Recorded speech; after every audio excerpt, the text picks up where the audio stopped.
SJC-11605, Commonwealth versus Boucher.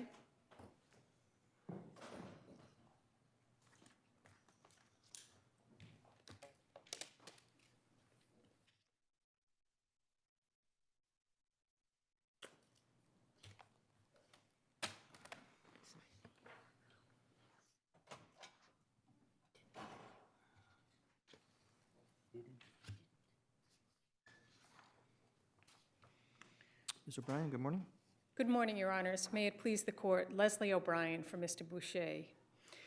As the Court knows, Mr. Boucher was convicted of first-degree murder based on the theory of extreme atrocity or cruelty only. The defense in this case never asked for a straight acquittal of the murder charge. What defense counsel asked at the conclusion of his closing argument is that the jurors not find the defendant guilty of first-degree murder. And the basis for that was solely, as was argued throughout the case and stressed throughout the case, that the defendant was intoxicated at the time of these events. And I'm stressing that because assuming if there were errors in the instructions regarding intoxication, then clearly those were prejudicial to the defendant. The instruction given, right, included that, it went beyond intent, and it said you should think about the intoxication in relation to whether the killing was extreme, was cruel or atrocious, correct? Well, what the judge did there, Your Honor, was there was an instruction that appeared to be like the instruction that's given in the model, but what the judge did was to conflate that model instruction regarding intoxication as it relates to extreme atrocity and cruelty with the instruction that relates to malice. The intoxication instruction that relates to malice concerns intent and knowledge. And as the court has stated in Commonwealth versus Gonzalez, there is no, at least at this point in time, it appears that there is no aspect of intent and knowledge in extreme atrocity or cruelty. That's what the court has stated. In giving the instruction that Your Honor has asked about, the judge emphasized, actually put in italics in his written instructions with the jury, which the jurors saw, intent and knowledge, mentioned intent and knowledge at least 5 times, and concluded his statement by saying, immediately after giving the instruction that Your Honor mentioned on extreme atrocity and cruelty, the judge stated, in considering such evidence, meaning evidence of intoxication, you should consider it along with all other credible evidence relevant to the defendant's intent and knowledge. Yes, but I'm looking at page 21 of the, page 46 of the record appendix, right? Page 46 of the record appendix being... One which is the judge's... Right, but it's 40, I mean, it's 21 on the bottom, but it's got 46 on the side, right? Same page. We're talking about the same page. And the last paragraph there, the last bullet point there says you should consider any credible evidence of the effect of the defendant upon the defendant of his consumption of alcohol in determining whether the defendant acted in a cruel or atrocious manner in causing the death of the victim, right? Yes, I concede that, as I conceded that in my brief, Your Honor. But again, the judge is repeatedly mentioning intent and knowledge in giving that instruction, and following that instruction says you should consider the evidence of intoxication along with other credible evidence relevant to the defendant's intent and knowledge. Oh, I see. So the judge limited it. You think that limited this just to intent and knowledge in connection with extreme atrocity or cruelty. That's your point. Yes, it clearly limited consideration of intent and knowledge of intoxication to intent and knowledge in regard to all of the bullet points that were set out by the judge. The issue here was preserved. It's been stated by the Commonwealth that the defense counsel did not object clearly enough. Defense counsel stated something along the lines of the instruction wasn't clear or that it was set apart. And those were, in fact, the type of statements that were... As to what you would have wanted him, I mean, first of all, he gave essentially the model instruction. He gave the model instruction, but canceled it out, Your Honor, by putting it in the context of intent and knowledge, mentioning intent and knowledge over and over, putting intent and knowledge in italics. Supposed to mention intent and knowledge. That matters too in terms of intoxication.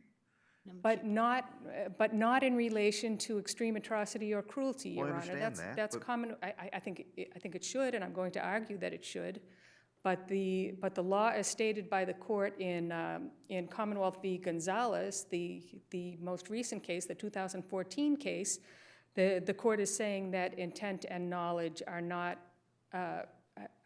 part of extreme atrocity or cruelty. You're saying this got completely, that last bullet point got completely lost. It got masked by what preceded and followed it, all related to intent and knowledge. Exactly. It was canceled out as to extreme atrocity or cruelty. And there was an objection to that. Defense counsel asked that the instruction be clearly given. And I should say, in the new model instruction, that the instruction regarding intoxication and extreme atrocity and cruelty is given immediately after the instruction defining extreme atrocity and cruelty. It's quoted actually in the concurring opinion of Justice Gantz that I've cited in my brief. I also want to point out... You know how this instruction compares to the instructions that were given in Gonzalez and Rutkowski? How it compares... Did you have a chance to look at the instructions in those cases?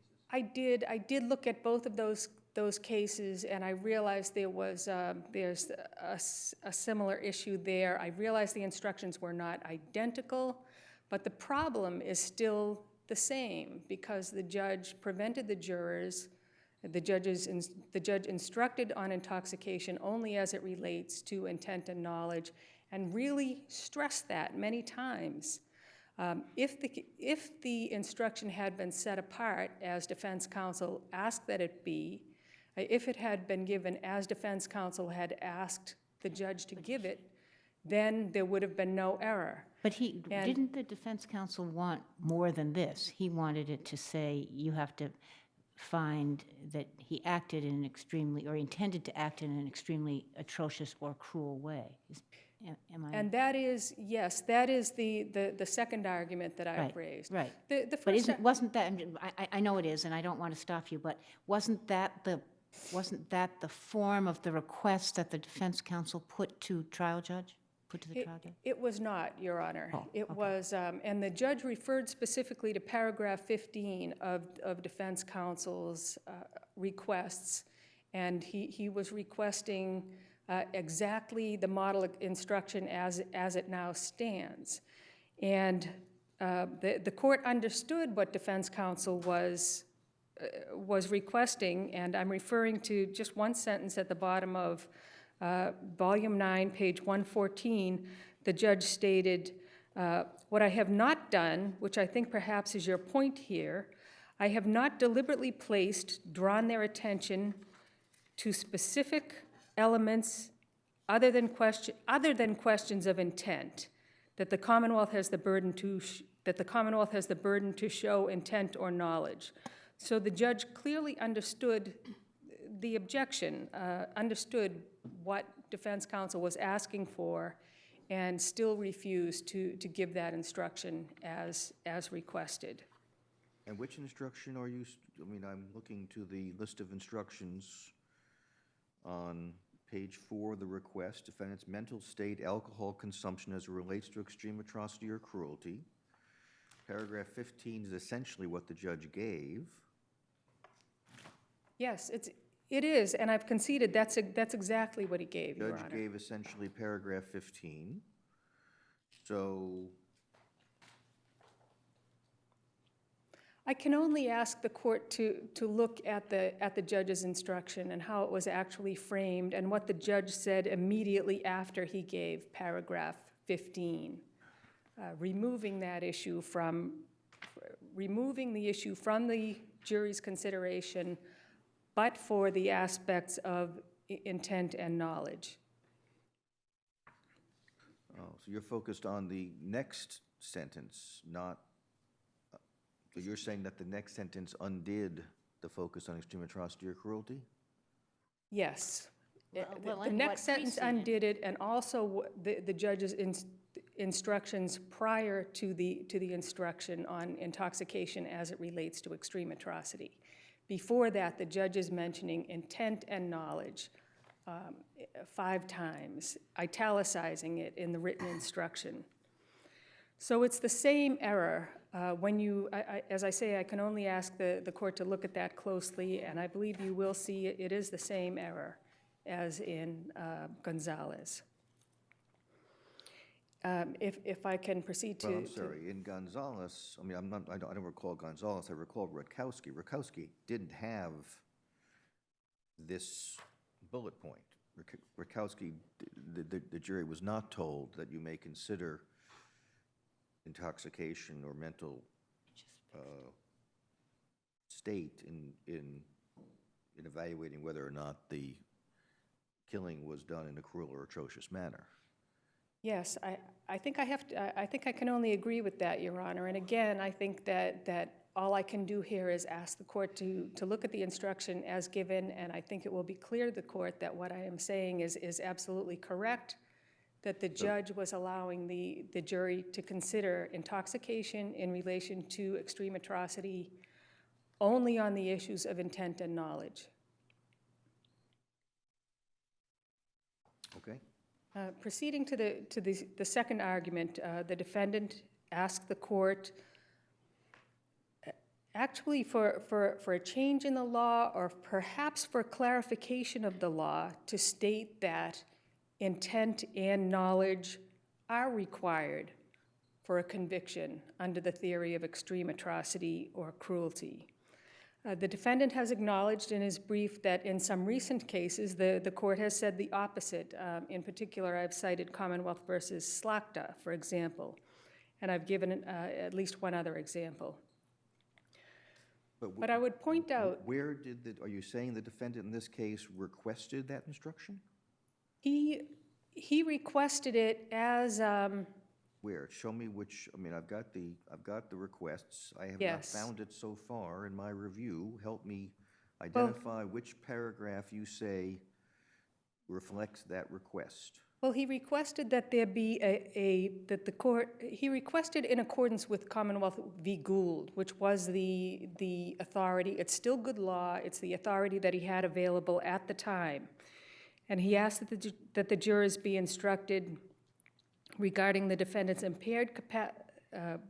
effect the defendant's impaired capacity had on his ability to appreciate the consequences of his choices. That's paragraph 16. So you're So saying it certainly suggests, as the court has acknowledged, that phrase from Gould certainly suggests a mens rea in connection with extreme atrocity. So I pointed that out. He didn't ask at any point for anything with respect to intent to commit the crime in an He didn't use those... to act in an He extreme... did not use that phrase, but my argument is that he was stating that there should be an instruction that there's a mens rea. So it's not the exact terms. What I would ask the court to look at in this regard, to note that these recent cases, including Slatka, that say that intent and knowledge are not part of extreme atrocity and cruelty, they rely on Commonwealth versus Gilbert. That's the 1895 case where the court first stated that a conviction based on extreme atrocity is supported, quote, even though the murderer did not know that his act was extremely atrocious or cruel. Now, thanks to the brief of amicus, I've looked more closely at that case, and it does appear that Gilbert Gilbert is at best ambiguous. Amicus uses the phrase, it begs the question in the classical sense. Because right after saying, even though the murderer did not know that his act was extremely atrocious or cruel, it could be, even though the murderer did not know that his act was extremely atrocious or cruel, the court went on to explain the circumstances would give him reason to believe that he was causing pain to his victim, and indifference to such pain, as well as actual knowledge thereof and taking pleasure in it, constitute cruelty. So Gilbert is saying that there must at least be indifference to pain. And indifference, of course, includes knowledge. For example, I can't be indifferent to the plight of the refugees if I'm not aware that there are refugees and that there are suffering. Gilbert assumes that there is such evidence, at least in that case, and that's the begging the question part of it. The court refers to the circumstances of that case. In such circumstances, the defendant would have reason to believe that he was causing pain to his victim and was indifferent to such pain. So you're basically saying that the first of the 7 factors, canine factors, is a requirement. I think that would be an excellent way of solving this problem, to make that a requirement and to say to the jurors that the first of the canine requirements is a requirement, and that they must find at least one of the remaining 7 factors. And that would bring Well, it seems to me from what you're just saying, and I'm just going on what you're saying, that Gilbert wouldn't have said you had to find one of the remaining ones. Gilbert would have just said something about being able to infer the first one, right? Well, I'm taking into account the more recent case law, the more specific case law. I'm certainly not asking the court to completely disregard the other developments in the law, such as canine. But I am asking the court to look at Gilbert and recognize what a weak foundation that is for a rule that stood for 120 years, for a rule that has tremendous impact in serious cases. It's a rule that up until recently could result in the death penalty, and it stands on a very shaky foundation. I don't want to ignore the court's reasoning in the concurring opinions that I've referred to in my brief. And because those cases refer to requiring a mens rea being consonant with justice. I don't want to overlook that. I'd consider that to be an important part of the reasoning for why the law should be changed. And I'd point out that, let me step back a little bit. What I'm saying is that it's consonant with justice for the court to recognize a difference between a case where a defendant intends to cause extreme suffering on the part of the victim. Well, let's sort of discuss that. I mean, I gather the deceased in this case had, 4 bullet wounds, all below the waist? He had 4 bullet wounds below the waist, Your Honor, and... Can one not infer that there will be, and I guess one ran through the groin? Can one not infer from the number of shots and the fact that they were below the waist that this is a case in which the defendant would have understood that he was going to be causing enormous pain?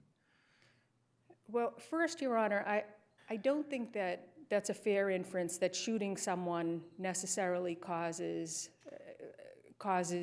pain or suffering. Someone can die instantly from being shot. Hollow point bullets? That's Hollow what they're point bullets, designed for. I think. I don't know how well this was explained, but hollow point bullets can certainly cause immediate death. And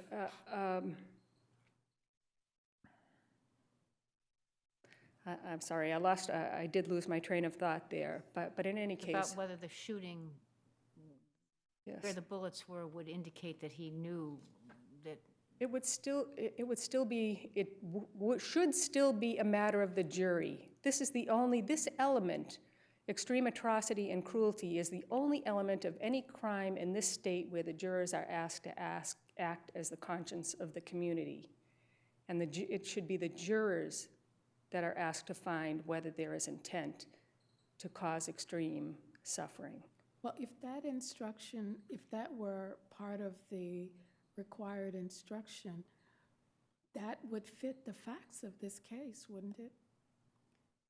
In other words, if the jury were told that it had to find that the defendant intended to cause suffering, I mean, you have pretty strong evidence of that in this case, so I'm wondering how that would help in But this that's only situation. if you assume that an 18-year-old who's gotten his hands on a gun necessarily knows where he's shooting and knows what the effect of that is going to be. That's quite an assumption, and I don't think a fair assumption, Your Honor. It's a matter that should be left to the jurors. There was evidence that the defendant looked shocked following the shooting. The evidence of intent and knowledge was weak in this case. All right, thank you. Thank you, Your Honors.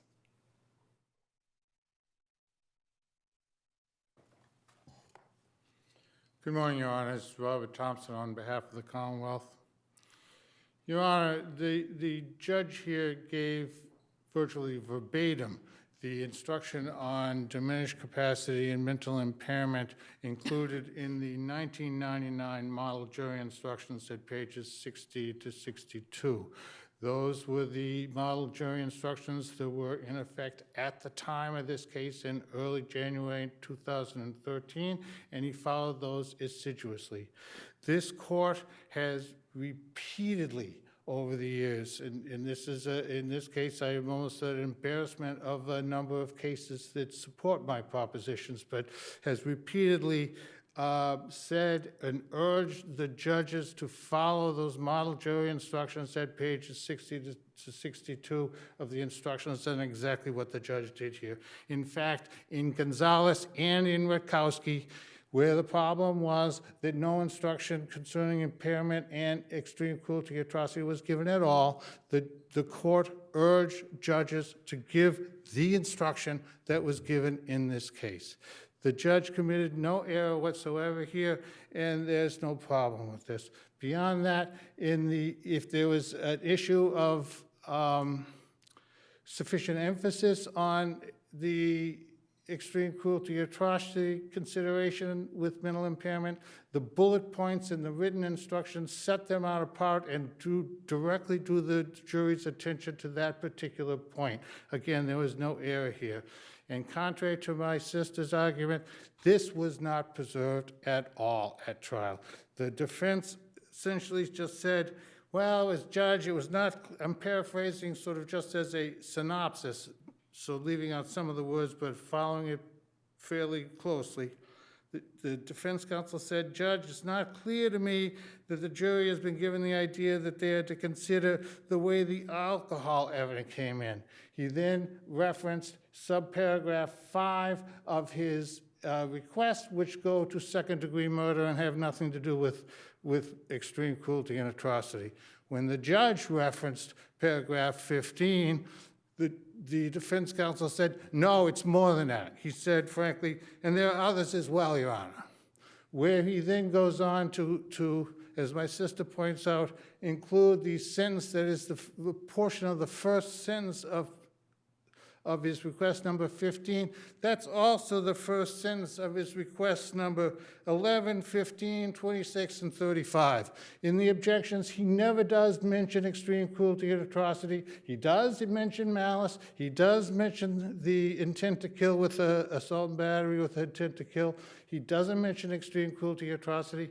No judge sitting here could possibly understand that what this defendant was saying to him was that somehow the model instruction subsumed the discussion of extreme cruelty and atrocity within the more general concepts of intent and knowledge. This was not preserved, Your Honor.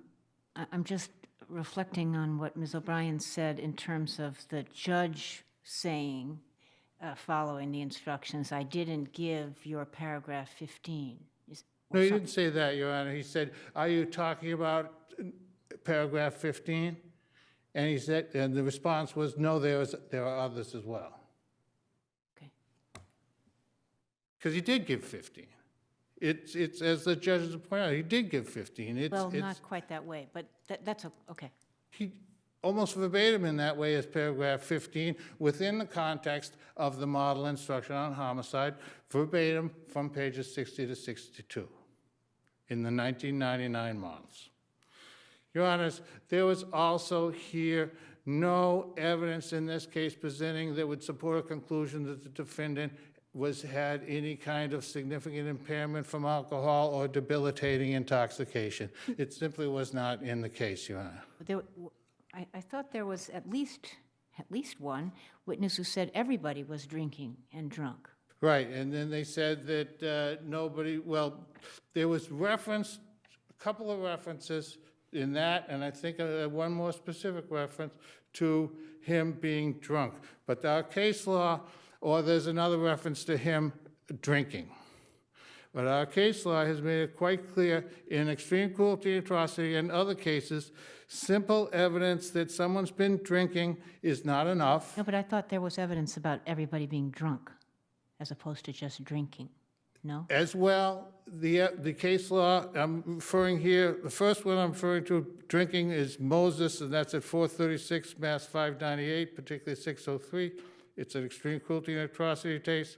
And then there's Chow Lum Fong, which is at 434 Mass 70 and 78, where they say testimony that someone was drunk is not enough to require a instruction on mental impairment due to intoxication. Here, there is nothing that would support a conclusion that this defendant did not know exactly what he was doing when he walked down the stairs and pulled out the gun and shot these two unarmed individuals for virtually no reason and simply emptied his gun into them. There was no indication that that happened. This could not have created any kind of substantial likelihood of a miscarriage of justice. In terms of whether a change in the law is warranted, Your Honor, I suggest it's inappropriate to even consider that in this case, because in fact, no change in the law, no change in the model jury instruction was proposed by the defense at trial. It was never presented to the judge. And for all the same reasons of the very restrictive amount of evidence concerning any possibility of intoxication impairing his ability to assess his conduct or carry out his activities, then there would be no substantial likelihood of misjustice in this case, even if the law was changed. So, again, there's no reason to even consider it here. Your Honor, contrary to my sister's suggestion in the brief, there's no need for any clarification in the law in this case. As pointed out in Schlachter, it has been the law since 1895 that, since at least 1895, that the proof of extreme cruelty and atrocity requires no more than, in terms of a particular mens rea or state of mind, than proof of malice for the case. Gilbert, as the amicus brief quotes it, points out that they're clearly saying exactly that Gilbert expressly says nothing more than malice needs to be proven for extreme cruelty and atrocity. There's no ambiguity in Gilbert. It's clear. That's from 1895. That's, again, there's almost embarrassment of cases that go to that, and very recently by this court in Commonwealth versus Garcia say that no more than malice is required. That's at 470 Mass 24, that's at 214. And another one in 214, that's Commonwealth versus Howard, that's at 469 Mass 721. It's also well settled that the jury is supposed to be the representatives of the community, community's conscience that discerns in particular cases whether or not there should be, that it amounts to the level of extreme cruelty and atrocity. In fact, in Gould, that is the very reason that the court expanded the consideration of intoxication, was to allow the jury to more fully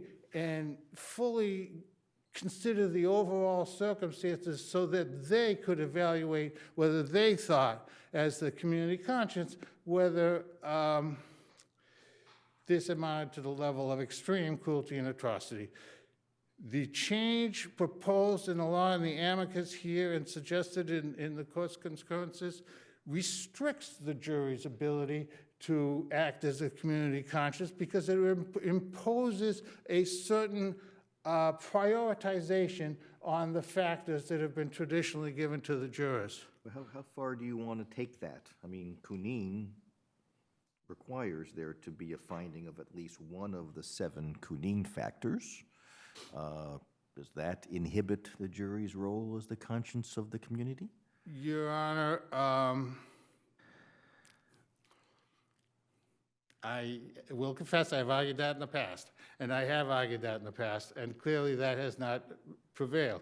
What I am saying that the whole justification for considering impairment by intoxication or mental defect has been to allow the jury to more fully act as the community conscience, and a further restriction on that ability is inappropriate now because, I mean, after all, we are primarily, fundamentally supposed to be the jury system and giving these things to the jury first and foremost.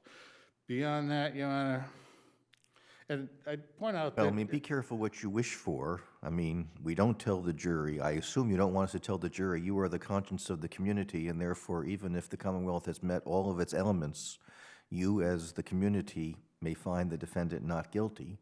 I assume you're not urging us to go there.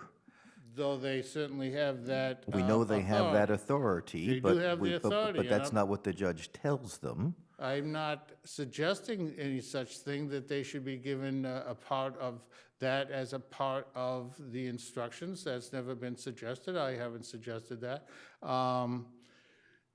The instruction here that they would be required to prioritize one of the Cunin factors and find that it at least must be there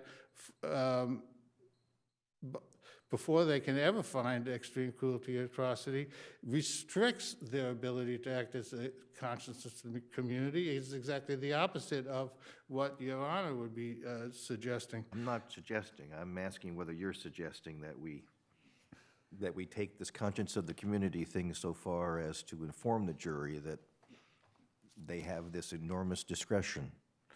Your Honor,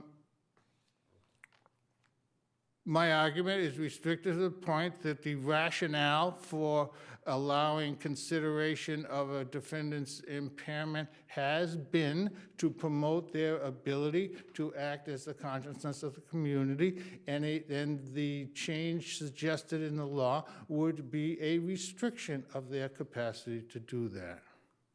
Your Honor, this, as recently as this month in Camacho, this court pointed out once again that the purpose in this area was for the jury to act as the consciousness of the community. That came out on September 8th in 2015.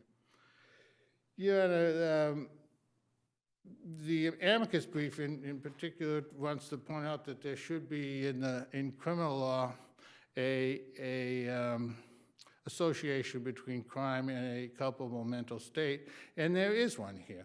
There is always has to be a requirement of proof of malice. The malice is the culpable mental state for murder. It is there.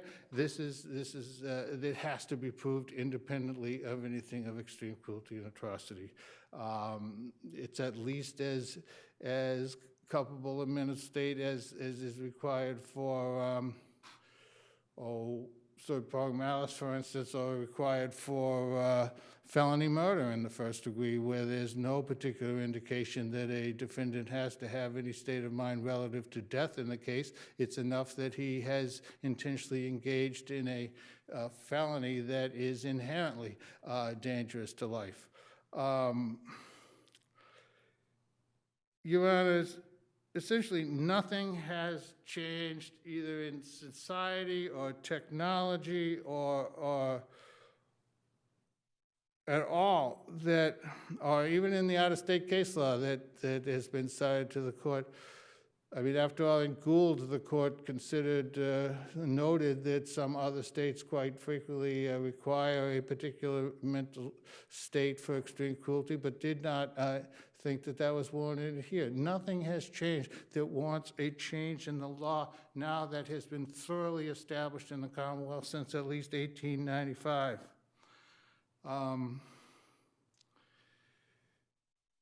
For that matter, Your Honor, there's nothing in the legislature has changed. Quite the opposite, in fact. After this court's, after the opinion in Berry came out with its concurrence, after the opinion in Riley with Justice Stuffley's concurrence came out, the legislature imposed a law concerning murder and juveniles, which set a higher penalty for murders committed with extreme cruelty and atrocity than for the other types of first-pronged murder. They had it before them. They're assumed to know the law and the opinions of this court. They had the opportunity before them to change the law and require any kinds of mens rea for extreme cruelty and atrocity. They did not do so. They chose not to do so. They imposed the law as it stands. So now this change in the law would also be an intrusion on the prerogative of the legislature. This is a classic situation where the stare decisis should come to a predominant role for a continuity in the law and not a variation in the law that allows for possible adjustments of the law according to perhaps particular viewpoints of the currently of particularly sitting justices as to how they think juries should prioritize such factors as the Canadian factors. There's nothing that has occurred that calls for a change in the law, and I ask you to leave it as it stands, Your Honor. There's no justification for reducing the verdict here in any case. When the defendant walked outside for virtually no reason and shot down these unarmed people, emptying his gun and continuing to click the gun beyond that for virtually no reason, he had to have been at least indifferent to the highly foreseeable pain and suffering that he was causing there, and totally in disregard for their life. The jury quite was well within their authority to decide that this amounted to an extremely cruel and atrocious murder, and would ask you to affirm the conviction. All right, thank you. We'll take our morning break.